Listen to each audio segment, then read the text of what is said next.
Olá, boa noite. Hoje no And Education conversamos com Charles Moura Neto sobre a inclusão da educação financeira nos temas transversais do currículo. Você não pode perder. Tenho certeza que vai ser de grande ajuda para você, educador, para as famílias, não é? Entre nesta live, convide os seus amigos. Eu já estou convidando aqui o Charles para entrar ao vivo conosco, não é? Charles, já mandei o convite. Enquanto o Charles chega, a você que entrou, um grande abraço, um grande beijo. É sempre um prazer ter você aqui. Seja bem-vindo, eu sei como que é, depois de um dia de trabalho, né? É bom navegar na internet e aprender coisas ricas. Charles já entrou. Então, esses temas, a BNCC, ela coloca este assunto como tema transversal. Então, nós temos para fazer para o Charles, não é? Entre elas, o que é empreender e para compreender essa educação financeira, o que a gente precisa fazer? Olá, Charles, boa noite, seja bem-vindo. Boa noite, Edna. Muito obrigado pelo convite, obrigado a todos que estão participando. Show, muito bom. Eu estou aqui no início fazendo a abertura, nos acompanha aí, tá certo? Ok. Então, a gente tem várias perguntas para fazer, não é? Se nós temos essa temática de educação financeira no currículo, como é que fica? Como é que é trabalhar isso na parte diversificada? Os municípios já fizeram essa adequação? Existe já pensado, será pelos municípios e pelo Estado, a formação dos professores? São esses e outros assuntos que nós vamos conversar com o Charles daqui a pouquinho. Enquanto isso, eu peço a você que está entrando, que pegue esse aviãozinho que está aí e mande o convite para os seus amigos. Você pode mandar até 50, tá? Eu aceito. E aí depois, quem não puder assistir agora, vai assistir depois, porque a gente deixa o programa gravado pelo IGTV. Você também pode clicar no link da nossa bio, lá no perfil do Instagram, e conhecer todos os trabalhos do Instituto ANDE. Nós temos um canal no YouTube, gostaríamos que você se inscrevesse, que acionasse o sininho e acompanhasse as nossas novidades também. O som está chegando bem aí, Charles? Perfeitamente, Edna. Para as pessoas que estão ao vivo conosco, eu gostaria de pedir para vocês escreverem aí se o som está ok, se está tudo bem, imagem, né? E também, ó, apertem o coraçãozinho. Quanto mais corações subirem, mais há uma velocidade do algoritmo da internet para gerar essa informação para outras pessoas. Nós temos, para você que está chegando, nós temos lives 2 vezes na semana. Porque nossa missão é inspirar pessoas para despertarem o melhor de si, desenvolvendo conhecimento, habilidade e atitude. Então, na próxima quinta, nós vamos receber, que é o And Inspiration, nós vamos receber a Nayara Pedrosa, zootecnista, mestre em Química Ambiental, que vai falar para a gente um pouquinho sobre a influência, né, como é que é lidar no meio ambiente, ter uma vida saudável. O que a gente precisa fazer para isso? E na próxima terça, nós conversamos com o presidente da Undime, Vilmar Brito, sobre dificuldades, possibilidades de aprendizagens na gestão municipal. Hoje, recebendo o professor Charles, que é um enorme prazer.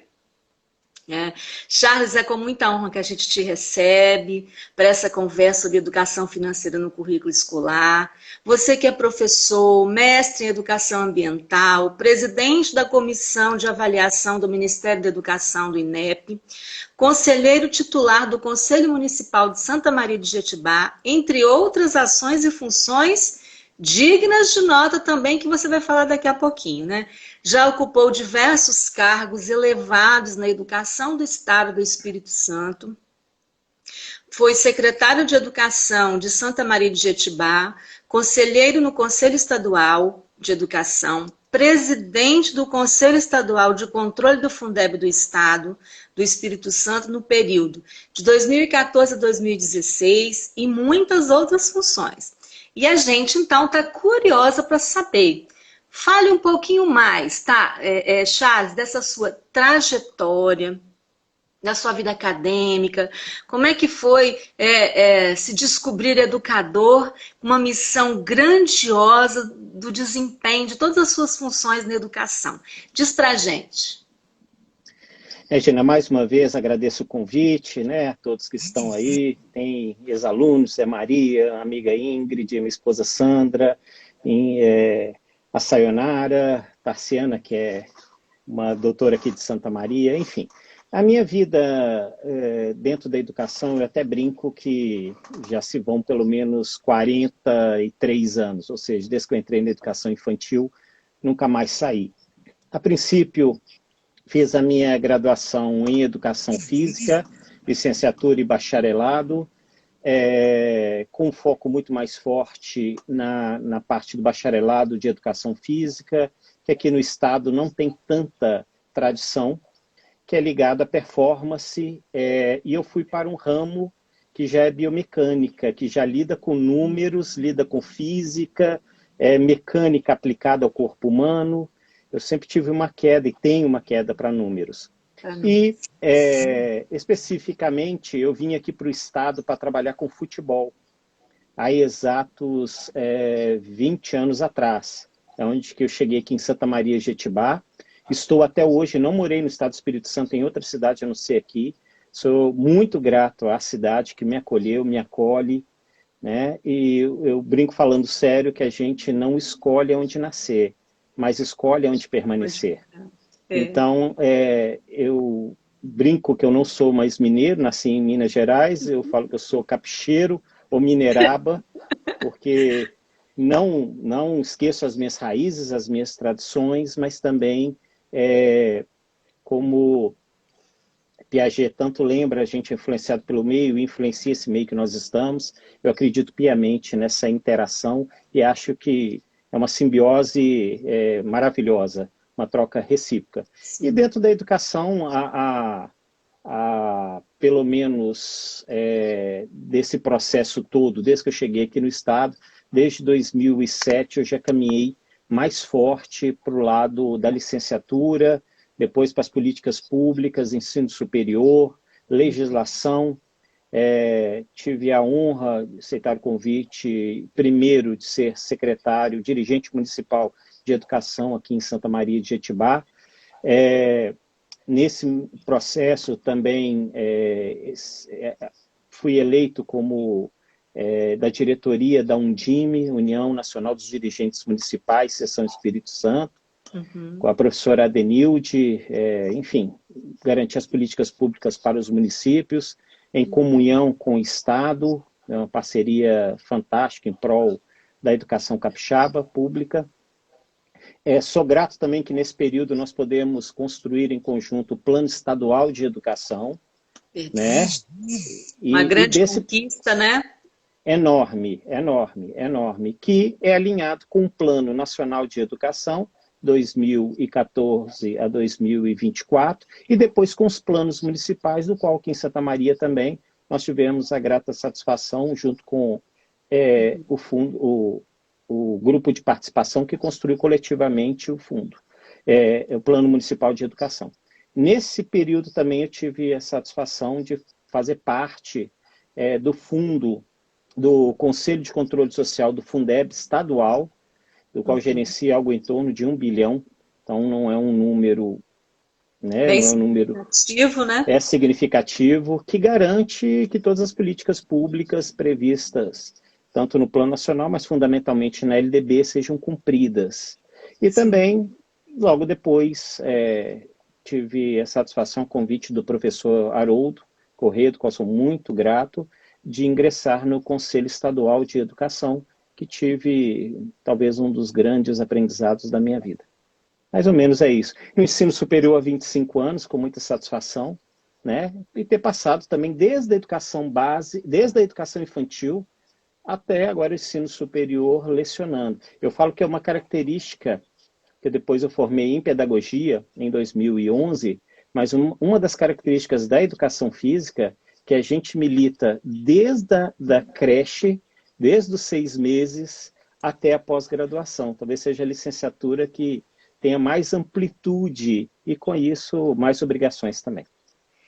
Ô Charles, você tem uma história aí do xadrez. Conta um pouquinho aí que eu tô curiosa nessa história do xadrez. Como que o xadrez chegou na sua vida? O xadrez entrou na minha vida por causa de um ex-cunhado meu, que foi casado com minha irmã, que ele me ensinou xadrez quando eu tinha 14 anos, porque ele não tinha com quem jogar lá em Belo Horizonte. E o legado do xadrez entrou forte na minha vida. O xadrez realmente promove mudanças significativas a partir daquilo que é normal, que é o quê? A prática sistemática. Né? Ele não torna ninguém inteligente, né? Uns preconceitos e algumas jargões que não se encaixam nele. Porém, ele potencializa aquilo que você já tem. Então, memória de curto prazo, memória de longo prazo, tomada de decisões, protagonismo, planejamento estratégico, pensar para depois executar e não o contrário. Enfim, são lições milenares. Talvez o jogo em execução com mais tempo de vida, né? Oficialmente, nós temos algo em torno de 1.500 anos, extraoficialmente mais de 2.000, e que passa o tempo, ele vem se reinventando e sua prática ela é extremamente pertinente com o ambiente escolar. Ele encaixa muito bem.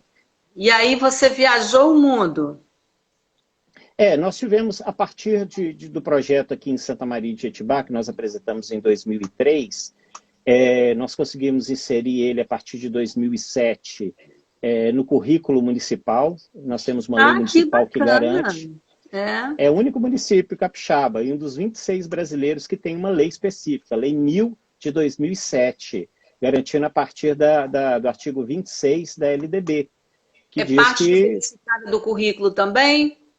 É isso daí, é parte diversificada do currículo, atendendo às características locais e sociais, né, que garante aos entes federados essa flexibilidade.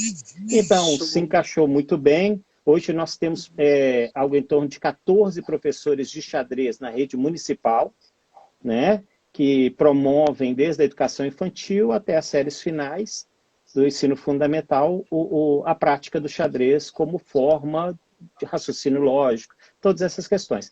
Além disso, nós apresentamos em 2009 esse projeto para a Sejus, Secretaria de Justiça, e nós inserimos esse projeto já agora... As unidades prisionais?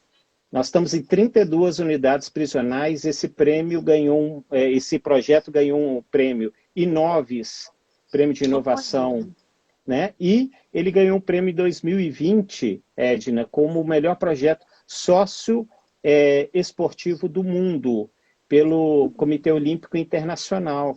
Então, nós já capacitamos 23.000, a gente chama penados, né? Sujeitos que já estão em privação de liberdade, como uma proposta de rever seus conceitos, enfim, suas práticas ali.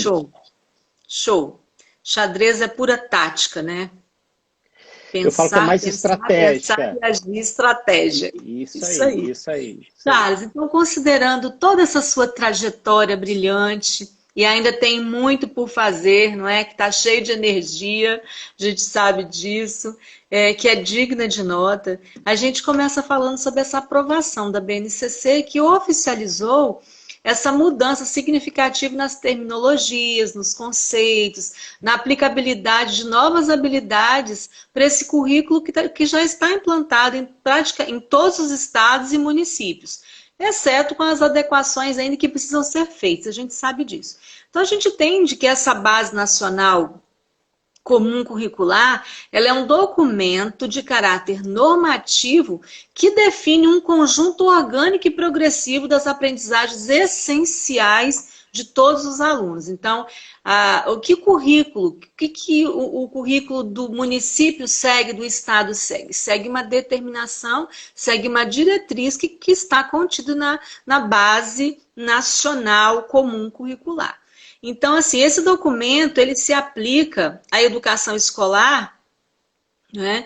E aí, o que que você vê? Como você vê essas mudanças de nomenclatura? Quais são essas mudanças? O que que é novidade? Quais os marcos fundamentais? Que ganhos você, na sua concepção, a BNCC trouxe para o arcabouço educacional do currículo? Erdine, acho que a gente tem que dar um passo atrás e entender que infelizmente, dentro do Brasil, a gente tem talvez uma das legislações mais amplas na parte educacional.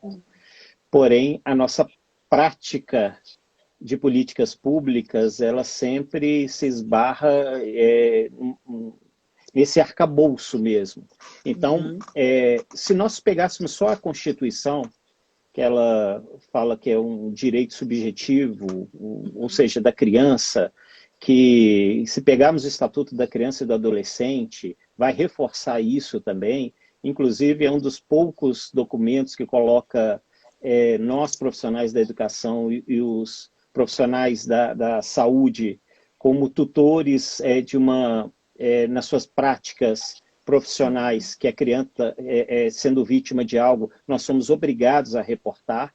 Então, quando a gente fala dessas políticas públicas, nós estamos dizendo que lá atrás já existia tudo isso que nós vamos dizer aqui, porém, sempre ficou em aberto certas lacunas. Então, nós não podemos esquecer que nós somos um país de dimensão continental. Nós temos uma parte bem ampla, diversificada, como a LDB de 1996, na sua quinta edição, que garantia e garante uma legislação super avançada. Porém, sempre deixou um hiato com relação a uma prática que fosse comum a todos esses entes. Nós não vamos esquecer todos os estados que nós temos e não vamos esquecer dos 5.570 municípios. Então, nós estamos falando de, às vezes, uma prática de uma criança que se deslocava por causa de mobilidade social ou qualquer coisa do gênero, e às vezes o currículo que ela estava aprendendo no estado, quando chegava em outro, era extremamente defasado ou tinha ficado alguma coisa. Então, quando se propõe uma base comum nacional, é que realmente a gente possibilite avançar em competências e habilidades que sejam pré-estabelecidas e que a gente avance nessa discussão de currículos próprios, né? Falamos aqui do artigo 26, que garanta a esses entes as suas regionalidades, as suas características, que não se perca, né? Mas que também não se tenha um referencial nacional do que ensinar, do que aprender. Né? Então, nós não podemos esquecer que é esse sujeito de direito. Eu acho que nós, profissionais da educação, temos que lembrar sempre, a nossa profissão existe porque existe um sujeito que tem direito àquela educação privada ou pública, mas principalmente pública, de qualidade e que garanta, né, se usarmos a LDB, a inserção desse sujeito na sociedade e ao trabalho. Então, nós vamos falar aí de competências que são competências múltiplas. E o que, de fato, eu acho que, não é que eu digo que algumas nomenclaturas mudaram, algumas, né, reforçou muito mais esse direito à aprendizagem, de fato, né, estabelecendo esses saberes, os conteúdos ministrados, para que a gente consiga identificar em alguns pontos se ficaram hiatos de aprendizagem, se ficaram lacunas, se teve gap, e que isso possa se corrigir. Por exemplo, uma questão que o Estado do Espírito Santo sempre fez de forma brilhante aqui, o PAEBs. Então, eu, como fui dirigente municipal, aplicava-se também a primeira onda, a segunda onda, ok, identificávamos. Identificávamos também escritores, aonde que aquela criança, aquele aluno ficou retido, ou a parte do conteúdo dele, por exemplo, lá em língua portuguesa. Ok, mas o resultado viria em outro momento. Viria depois que aquele aluno, por exemplo, já estava no segundo ano. E como fazer o resgate disto? Então, o diagnóstico, aí eu venho da minha experiência de biomecânica, teste é uma coisa fundamental. Só que se eu não conseguir codificar o que é aquele teste e depois não propor uma resolução, só foi medir. Não adianta nada. Só foi medido. só medido. Verdade. Então, quando nós temos talvez um exercício muito grande em educação de falar em resultados, mas depois nós não temos o planejamento estratégico de reverter o que acontece. Então, a gente às vezes escuta muita gente falar do resultado do PISA, em matemática somos os últimos, em língua portuguesa não dominamos. Ok, nós já sabemos disso há pelo menos uns 10, 15 anos, mas quais são ações práticas que nós vamos fazer para reverter?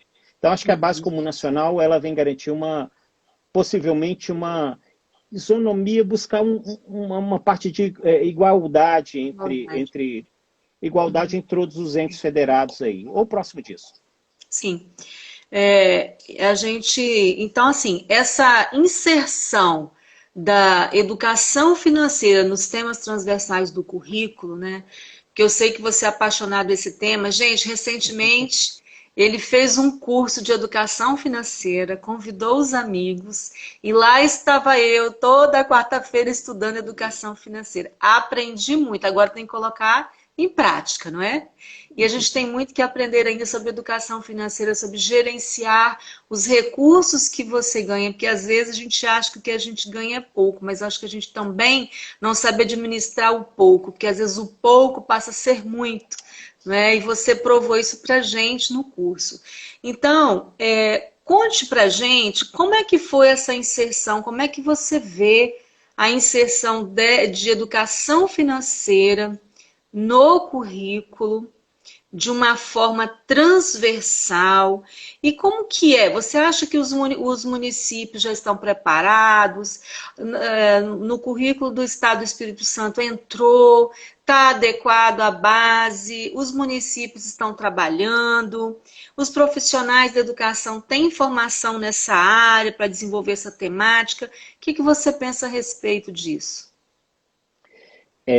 Dizer primeiro que como entrou a educação financeira ela não vem na realidade de uma proposta da BNCC, ela já vem antes de uma resolução, a resolução 7 de 14 de dezembro de 2010 pela Câmara de Educação Básica do Conselho Nacional de Educação, que fala que ali nós deveríamos ter uma educação matemática que adequasse a um consumo consciente, a sujeitos inseridos numa sociedade que pudessem fazer resoluções práticas, na prática para evitar um endividamento, para entender um pouco mais sobre do que lidar com dinheiro.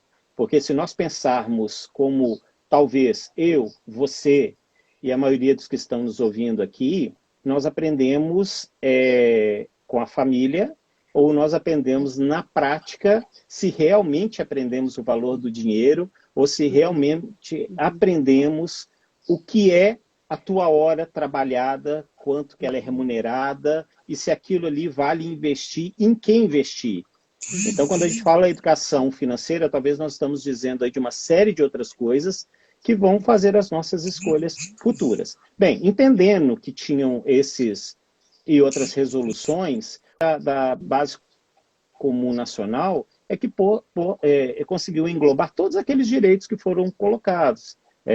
Sexualidade, políticas de educação ambiental, de gênero, enfim, todas elas, e educação financeira. Só que, eu vou dizer como militante também da educação ambiental, como tema transversal, parece que não é obrigação de ninguém. Parece que eu remeto isso para aula de biologia ou de ciências, ou no dia da árvore, ou no dia do índio, enfim. E na realidade nós não estamos dizendo isso. Ao mesmo tempo, né, Charles, a educação financeira é para a disciplina de matemática. Por analogia seria isso. Para cumprimentar as pessoas que estão aí conosco, um grande abraço, Sônia, Wilson, Gilson, Vanilson, professora aqui da Educação do Campo, que bom que você está aqui, e outros amigos e convidados, também do nosso convidado, sejam bem-vindos. Um grande beijo, é um prazer ter você aqui e coloque as suas considerações aí. Vamos acompanhando se você concorda, se você tem ideias, se você tem sugestões, vai interagindo conosco. Então, Charles, por favor. Você falava da matemática, que não é só na matemática, é em todas as disciplinas, né? Ela tem que entrar em todas as disciplinas, por talvez nós tenhamos culturalmente, esse gap aí, nós temos essa falha, que ela é sistêmica, ela não é de ninguém, nós estamos falando de uma educação como parte de um processo social, um processo, uma construção. E que nós, em algum momento, para que nós consigamos avançar como nação, como um povo que vai fazer suas escolhas de forma consciente, nós teremos que incluir a matemática, né? Agora falo aqui como um pedagogo, né? Como uma parte tão importante como todas as outras disciplinas. Porque matemática talvez seja a construção cultural que nossa espécie conseguiu mais avançar. Ela conseguiu agregar parte monetária, ela conseguiu agregar todas as construções, as partes de engenharia, de matemática pura, enfim, todos os parâmetros que nós usamos como parâmetros para quantificar e, às vezes, quantificar, qualificar. Então, fugir da matemática, eu acho que é fugir da nossa natureza cultural e social, né? Sim. Então, até brinco que, às vezes, quem tem dificuldade, olha, tem um professor, que na realidade são dois professores que são fantásticos. Um é o YouTube e o outro é o Google. Verdade, Tá, professores que não custam nada, não é? Nada, 24 horas por dia, 7 dias por semana, 30 por mês, tá ali, né? E você... Charles, só cumprimentar o superintendente regional de educação de São Mateus que chegou, Shirley, supervisora de Barra de São Francisco, Vandinha, minha ex-colega de trabalho da superintendência, um beijo para vocês. Sônia aí dizendo que o grande déficit de aprendizagem do alunado no Brasil é em matemática. E a verdade, amiga, é em matemática. Vamos lá. Agradecendo a participação de todos, né? Muito obrigado mesmo, junto com a Edna aqui. Mas então, eu acho que esse é um dos grandes desafios que... Aí eu vou colocar todos os outros saberes também, todas as áreas de conhecimento, que nós temos que entender que nós vamos ter que fazer talvez algo a mais. Aí, permita, Edna, até falar desse ato, dizendo o seguinte, né? Que eu tive a oportunidade de escutar isso em 3 frentes diferentes. Sim. Então, às vezes, quando o aluno passa do primeiro para o segundo ciclo do ensino fundamental, fala o seguinte, olha, mas eu recebi esse aluno já com déficit, ele poderia ter sido melhor trabalhado.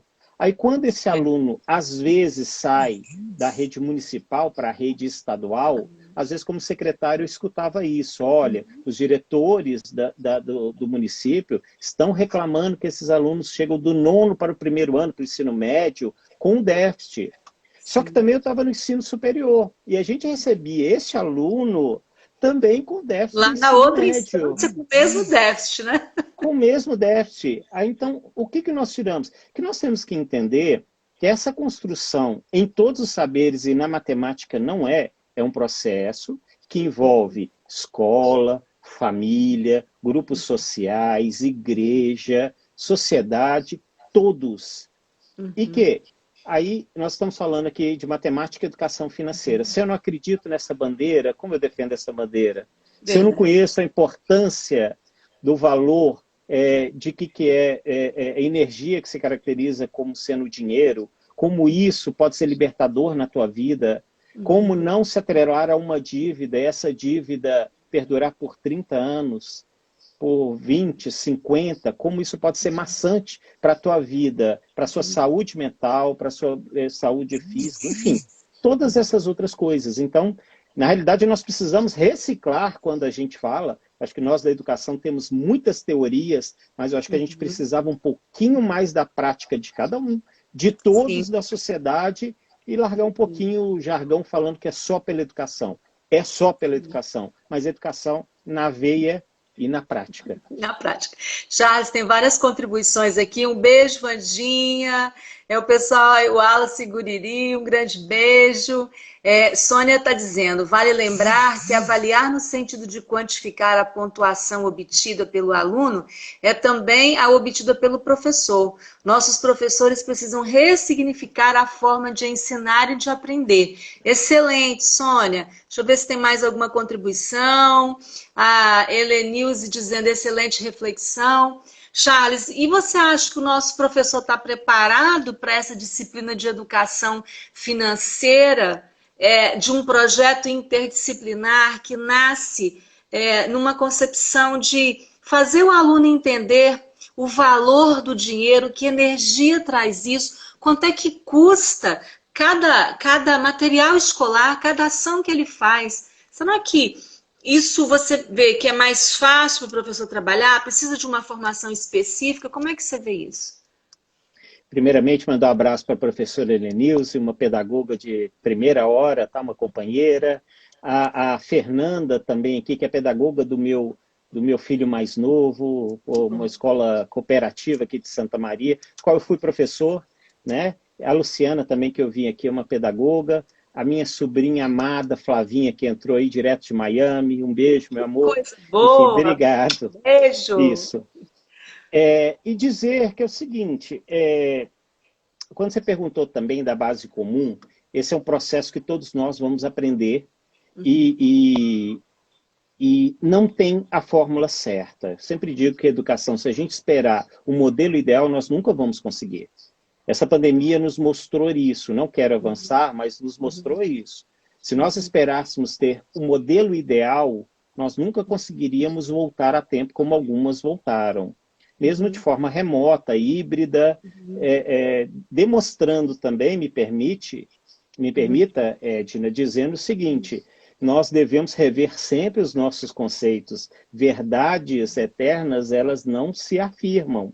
Então, se nós falarmos que a educação só era presencial, cuidado, porque o mundo digital está atropelando aqueles que ainda são analógicos. Então, talvez essa pandemia vai nos demonstrar que nós temos uma formação analógica, os nossos alunos já estão numa digital 4.0 e que talvez a gente vai ter que encaixar um híbrido entre presencial, que é importantíssimo, mas também um modelo que seja também à distância se complementando, e na realidade não é substituindo, né, um versus outro, é ir nesse processo, complementando. Então dizer-se nós, professores, acho que nunca ninguém está formado, mas que nós temos que entender que essa formação continuada que está previsto dentro da própria LDB, que os profissionais de educação terão como direito essa formação continuada e que os entes federados terão essa obrigação de fornecer essa formação, é nesse sentido, pela mobilidade social, pelas novas temáticas que se apresentam e que nós temos que entender que, como profissionais, nós temos que também nos reinventar, entender os contextos e promover essas transformações. Charles, em que nível você acha que está essa educação financeira nas instituições públicas e nas privadas? Como é que você está vendo isso? Você já está acompanhando? Se tem algum movimento de projeto, de ação, mesmo nesse tempo de pandemia, para uma educação financeira num projeto que você tenha conhecimento, seja de escola pública ou de escola privada?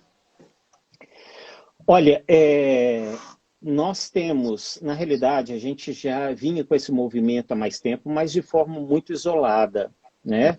Nós já tivemos projetos de empreendedorismo, que a gente vai entender que muito dessa educação financeira vem do projeto de empreendedorismo há pelo menos 20, 25 anos, porém muito fracionado, muito esporádico, muito ações locais e às vezes temporais. E que agora com a BNCC não é isso, nós estamos falando de uma proposta republicana, que não importa que governo que esteja. E sim... Excelente. Charles, né? Só lembrando aqui, 2000 e... não me lembro o ano, foi implantada uma lei estadual, né? Inclusão do empreendedorismo Várias prefeituras criaram leis de empreendedorismo, na questão da nota fiscal, da questão dos tributos. Isso foi para as escolas, depois foi um movimento que foi morrendo. E eu penso que isso vai ser muito interessante agora para essa retomada do empreendedorismo, né? O seu Wilson te cumprimentando, que é um prazer, um Isso. grande abraço. O Wilson foi, mandando um abraço também, uma das grandes pessoas que eu conheci, aprendi com ele muito na educação. Tivemos articulando quando ele estava dentro da CEDU, assessorando, né? E a professora Vanessa, uma grande amiga também, pude aprender demais com ele, satisfação em revê-lo. Também aqui a Valdeise, o Heitor, são pessoas também queridas, o Heitor foi o orientando meu, até publicamos um tempo atrás um capítulo de livro também, enfim, engenheiro ambiental de primeira, hein? De primeira mesmo. Sim. Mas, então, nós... Pode falar, concluir. Então, nós temos várias iniciativas, como eu disse, essas iniciativas elas acabam sendo temporais. Então, se você tem uma escola privada, que às vezes ela é de tempo integral, lembrando que o tempo integral, né, quando as pessoas falam, um grande avanço do Plano Nacional de Educação. Não está previsto lá na LDB, que os sistemas de ensino, desde 96, irão progressivamente avançar não seria o contraturno, mas numa escala integral, né? Integral estendida. Agora, o que é progressivamente? Qual a temporalidade? Então, e como você tem algumas escolas que já têm essa jornada ampliada, então se torna mais fácil criar esses projetos, essas iniciativas. Então, sim, nós temos sim, em várias escolas, seja aqui dentro do estado, a nível nacional, que entendem, né, que a educação financeira a abrangência que ela tem, o que ela pode alcançar. Enfim, eu entendo sendo uma parte muito importante. Porém, nós ainda vamos precisar construir isso como uma agenda comum, uma agenda necessária, que nós, da pedagogia, das outras licenciaturas, se também temos uma dificuldade do entendimento, que é isso, nós teremos que buscar uma formação. Seja para nós mesmos, como parte integral da sua formação pessoal, profissional, e para que você possa ofertar, aí sim, uma educação nesse contexto. Charles, nesse tempo de pandemia, né, que as famílias estão mais em casa, né, com distanciamento social, longe do seu local de trabalho, as escolas, eu digo que as escolas estão fisicamente fechadas, porque elas estão abertas para o conhecimento, porque o professor e a equipe continuam ministrando educação. Então, você poderia dar algumas dicas, assim, para amenizar esse impacto? Que dicas você poderia dar para as famílias que estão nos assistindo para essa questão da educação financeira? Edna, eu sempre digo que, e a própria Fernanda pedagoga está aqui, eu e minha esposa Sandra, nós não terceirizamos a educação dos nossos filhos. Né? Então, nós entendemos que a escola é um ambiente fundamental nessa construção, mas ela é gerenciada por nós. Né? Então, nós acompanhamos, dentro da nossa agenda, nós nos programamos para acompanhar os nossos 2 filhos. O mais velho, o Iago, já está no IFES, né, no outro ambiente, mas também acompanhamos da mesma forma. E nós entendemos, por exemplo, eu entendo que para a educação você precisa ter um ambiente, para ensino, a gente precisa de um ambiente equilibrado, então acho que ter dentro de casa, um local que garanta à criança menos barulho, menos estímulo, que ela possa se concentrar, ter uma rotina. Eu acho que na época da pandemia que nós estamos falando, não podemos confundir liberdade com libertinagem. Então, o horário de dormir, o horário de acordar, alimentação, os horários pré-determinados, negociar essa saúde psíquica também. Física. E aí nós vamos conseguir, estando em casa, discutir essa questão da educação financeira. Por exemplo, nós negociamos com os nossos filhos desde cedo o entendimento do que é o dinheiro, o que é o valor do dinheiro, como que ele se transforma isso em em um facilitador da tua vida ou, às vezes, um problema na tua vida. Então, por exemplo, vou dar um exemplo prático. O nosso filho mais velho, ele recebeu o presente dele de Natal e ele pediu se tinha condições de ser em dinheiro. Perfeito? Metade ele aplicou ali em março, no pior momento. Ele aplicou em ações. Mas ele falou, tem uma outra parte aqui que eu vou guardar, porque ele gosta muito de jogos online. Quando tiver o super desconto, ou seja, na baixa, eu vou fazer a mesma coisa, eu vou comprar. Eu comprei nesse final de semana para ele. Ele comprou com um desconto de 60%, 70%. Mas ele também entendeu, e eu falei, olha filho, está um bom momento da bolsa. Ele falou, papai, então eu quero investir aquele dinheiro que estava ali reservado. Então, a gente constrói o valor do dinheiro, como se ele torna energia, como que o poder dos juros compostos, ou seja, você desde cedo, com 10, 20, 30 anos, algo aplicado, como aquilo dali pode te dar um empoderamento, ou fundamentalmente como escolha de vida, se você quer complementar a sua renda, se você quer fazer uma viagem, se você quer comprar uma casa, enfim, são realizações dos seus sonhos. Eu acho que essa construção, ela é em casa, é em cada dia, nos valores que você ganha, como você divide, o que é feito, uma coisa que eu sempre brinco, aquilo que é para se pagar, brinco, mas falo sério, ou seja, receber o seu salário, 10% ele é teu, ele não é da internet, ele não é da família, ele é teu.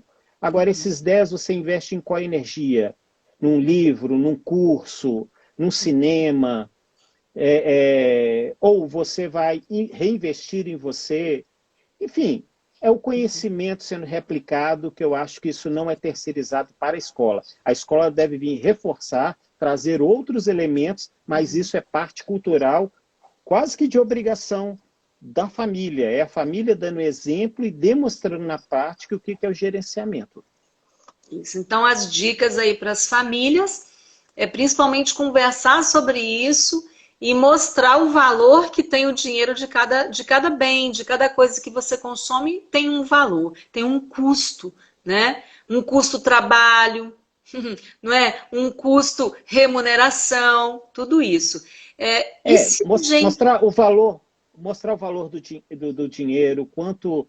por exemplo, você trabalha quantas horas semanais? Eu trabalho 40 horas semanais. 40 horas semanais são 160 mensais. Você ganha quanto? Divide isso também. A hora trabalhada é esta. Olha quanto que custa uma camisa. Olha, essa camisa às vezes me custa 50 horas trabalhadas. Eu vou usá-la quantas vezes? 2, ela se tornou cara. Não, eu vou usá-la 300 vezes, já se tornou barata. Então, é o valor do dinheiro e da energia. Comprar, né? E a perguntinha básica, de fato eu preciso comprar? É necessário nesse momento?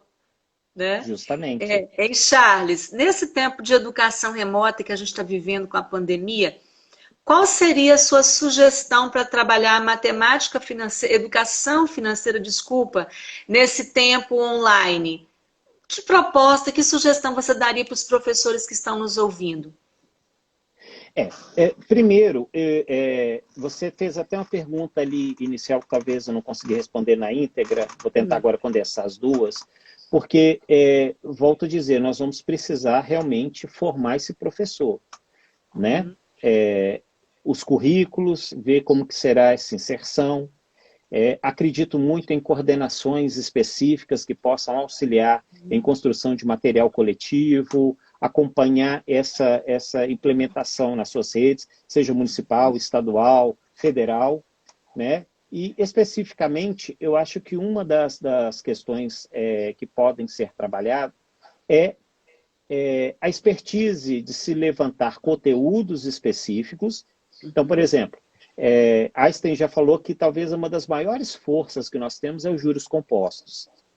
Mas eu sei o que é juros compostos, eu sei como que ele é aplicado, né? 0,3 é pouco, é muito, 0,6 tem diferença para 0,5% ao mês, isso ao ano, o que é, o que não é. Primeiro eu sei, esse é um conteúdo, né? É um conteúdo que é trabalhado ali nono ano, primeiro ano, segundo ano do ensino médio, perfeito? E isso depois de que forma isso é aplicado? Podemos trazer isso para menos? Podemos trabalhar, por exemplo, o que que é orçamento, o que que é um orçamento doméstico, o que que isso é distribuído, o que que é custo fixo de uma casa, o que que é custo variável. Por exemplo, fixo, luz, água, internet, telefone, né, alimentação, são custos Mercado, fixos. remédio. Remédios são físicos, são fixos. E o que são variáveis? Nesses variáveis eu sei quantificar tudo isto.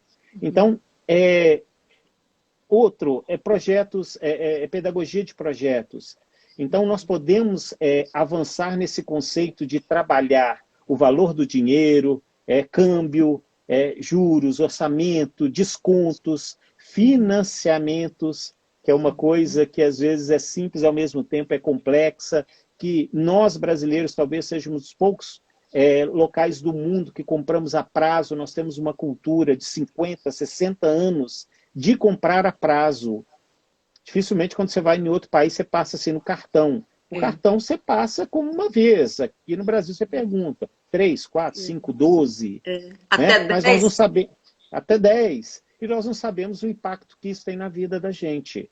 Então, o que se pode trabalhar é todo esse valor do que é o dinheiro, das formas do que eles são colocados, através de pedagogia de projetos, através de gincanas pedagógicas, de conteúdos específicos, de temáticas específicas, mas de forma transversal. Então, eu acho que ainda, Edna, nós estamos num processo de reestruturar as redes para que possa capacitar os professores, primeiro informando e depois formando, para a produção de material, porque é isso que nós temos visto. A pandemia pegou a maioria dos municípios e das redes que estavam começando a se estruturar para a implementação da rede, da BNCC. E com isso ficou muita coisa, né? Mas eu acho que é um momento de aprendizagem, é um momento de oportunidade. Sim. Sônia está dando uma contribuição aqui bem interessante. Ela diz o seguinte: trabalhar com a realidade familiar, opa, sumiu aqui, familiar relacionando os gastos e as aquisições antes da pandemia e agora com a pandemia, né? O que fez diferencial? Se os pais saíam todos os dias para trabalhar, utilizavam carro, combustível, despesa até de roupa, não é? Porque vai reduzir o consumo também de outras coisas e pode aumentar outros consumos. Porque, por exemplo, se você não tinha um Netflix, uma assinatura, tá todo mundo em casa, precisa de um momento mais social, vamos assistir um Netflix, vai aumentar quanto? 45, mas eu reduzi quanto do orçamento quando eu estou eliminando ou reduzindo a questão do combustível para ir trabalhar. Então, é bem pertinente essa fala de Sônia também, né? Para os professores lembrarem que podem criar várias atividades e depois linkar isso com matemática, com gráficos, vir para a internet, pedir para fazer isso online, gravar um vídeo. São jogos, tem N situações que os professores podem utilizar para trabalhar a educação financeira. Até o xadrez, não é, Charles? Assim, eu acho que, por exemplo, um dos jogos que eu chamo de jogo pedagógico, que é o Banco Imobiliário, que lá atrás, na nossa, né, ele se perdeu, mas eu acho que ele tem um valor enorme, né, porque ali você coloca aquisição de imóvel, aluguel, contrato, hipoteca, que são temáticas que elas existem até hoje.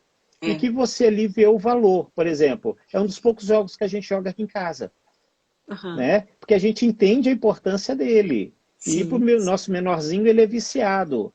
Né? Então, como a Ingrid até colocou aqui, a família. A família é fundamental nesse processo. Sim. Então, nós temos que entender, e a Sônia colocou, porque tem minha esposa aqui que ela é muito inquieta no lado positivo da questão, ela se reinventa o tempo inteiro. Então, ela tem bandeira muito grande do minimalismo.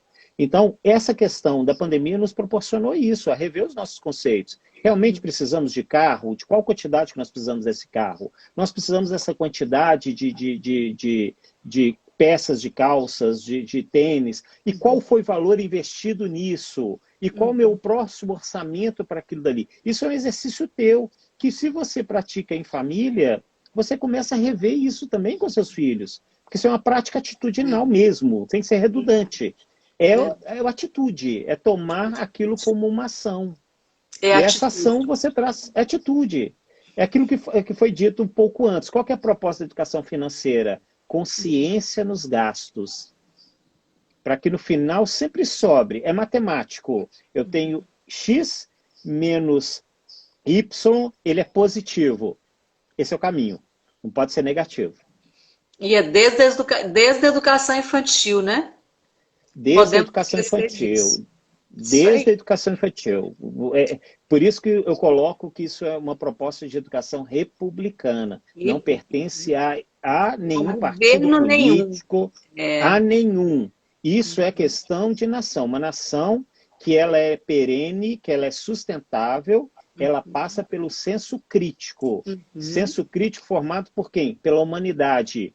Pensadores que contribuíram nas suas várias formas, mas nenhum é pai da ideia, é todos, é uma construção coletiva.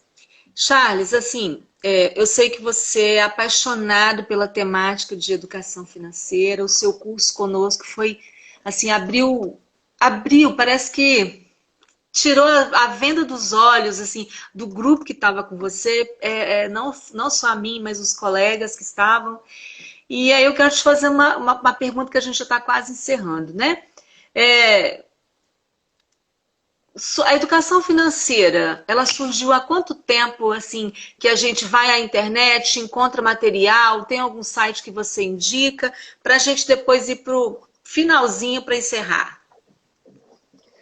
Olha, você tem vários sites, vários locais que dão uma formação. Pesquisa para o professor também, né? Então, para professor, mas desde a sua informação básica até um processo didático.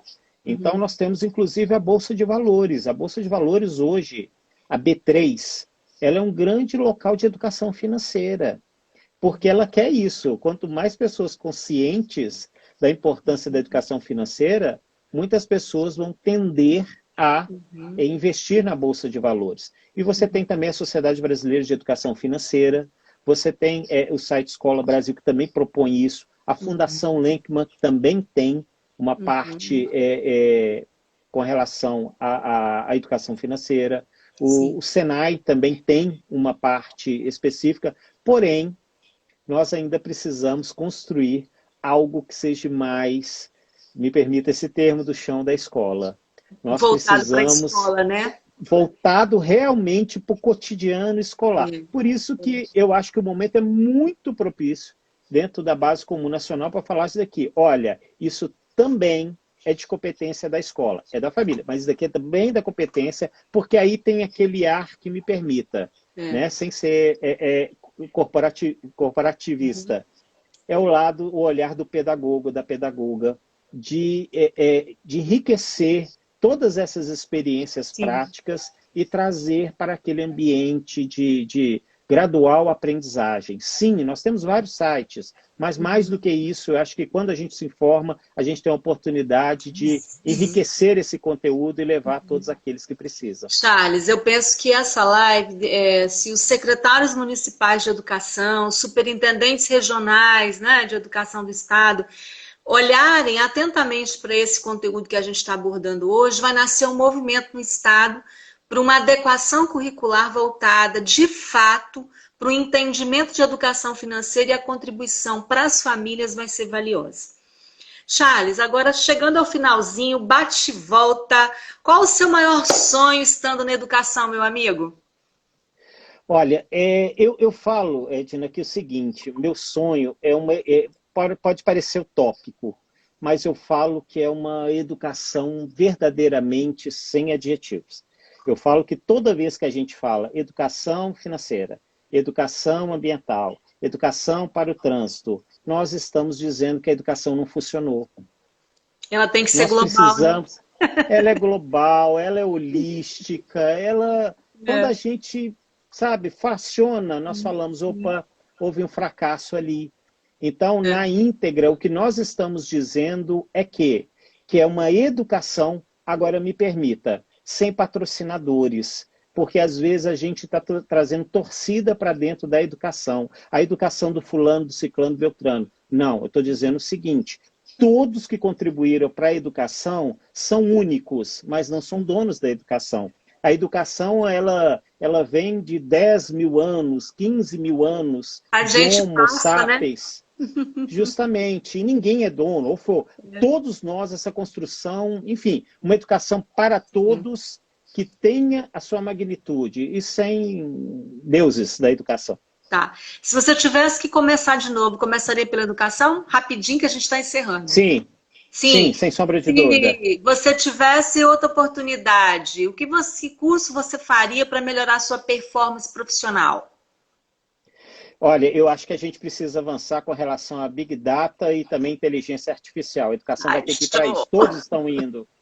Seu projeto de vida pessoal, uma meta pessoal e uma meta profissional.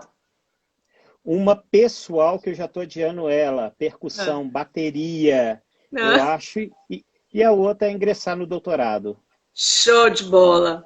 Charles, meu amigo, a gente está chegando ao final. Foi um prazer falar com você. Um abraço a todas as pessoas que estão nos acompanhando. Um grande beijo, gratidão mesmo. Que vocês levem esses assuntos para as escolas, né? Para os secretários municipais, para a rede estadual, para nascer um movimento voltado para, de fato, ser trabalhado a educação financeira para engrandecer, para oportunizar as famílias um ajuste no seu orçamento e entendimento do valor do dinheiro, né? Charles, algo que você gostaria de dizer rapidinho? Agradecer a todos, eu vi a Janaína aí, foi uma aluna, enfim, a todos aqueles, a Araújo, todos que entraram aqui, que puderam estar juntos, a você, Edna, que está fazendo uma missão que eu acho que é ímpar, porque levar informação é uma das nossas também obrigações como educadores, e você está fazendo isso de forma brilhante no meio digital, tá? Então, assim, fantástico e agradeço essa oportunidade. Obrigada. As pessoas estão dizendo que foi maravilhoso, dando os parabéns para o ótimo diálogo. Parabéns, Charles, muito bom. A Sônia dizendo parabéns. Muito obrigada a todos vocês que nos acompanharam. E eu quero fazer um agradecimento especial primeiro para a Sônia Pedrosa, que está aqui conosco, porque foi através... Eu já sabia de você, conheci em 2014, mas assim, não tinha o contato. E por meio de Sônia, a gente estreitou esses laços. E eu posso dizer que propostas maravilhosas podem surgir a partir dessas amizades. Então eu quero te agradecer imensamente esse bate-papo, essa conversa altamente pedagógica. Gratidão aos nossos seguidores, às pessoas que entraram, um grande carinho, essas mensagens que vão chegando para a gente, isso nos fortalece. Gratidão, sigam-nos no Instagram, clique lá no link da minha bio, conheça nossos trabalhos, o material dessa live vai estar no canal do Instituto Antip no Telegram e no canal do YouTube, semanalmente a gente tem vídeos, tudo fica salvo lá para você. Só para finalizar, a missão do Instituto Andi é inspirar pessoas para que você seja ainda melhor na sua missão de educar, de ser um bom pai, uma boa mãe, uma boa pessoa. Charles, um grande abraço. Um abraço a todas as pessoas que estão nos acompanhando. Obrigado e bons investimentos. Só agradecer e bons investimentos. Tá certo. Gente, muito obrigada. Na próxima quinta, nós vamos conversar com a Nayara e na próxima terça com o presidente da Undime. Espero você, curta, siga-nos e aproveite todas as mensagens, todas as informações que a gente tem preparado com muito carinho. Sayonara tá aí, um grande beijo, Sayonara. E a todos os nossos amigos, colegas de Charles, professores, familiares, a minha mãe também entrou, nossos amigos. É muito bom ter amigos e ter pessoas queridas perto da gente. Charles, foi um grande prazer, um abraço à sua família e até a próxima semana. Tá certo? Até a próxima. Tchau. Muito obrigado. Tchau, tchau.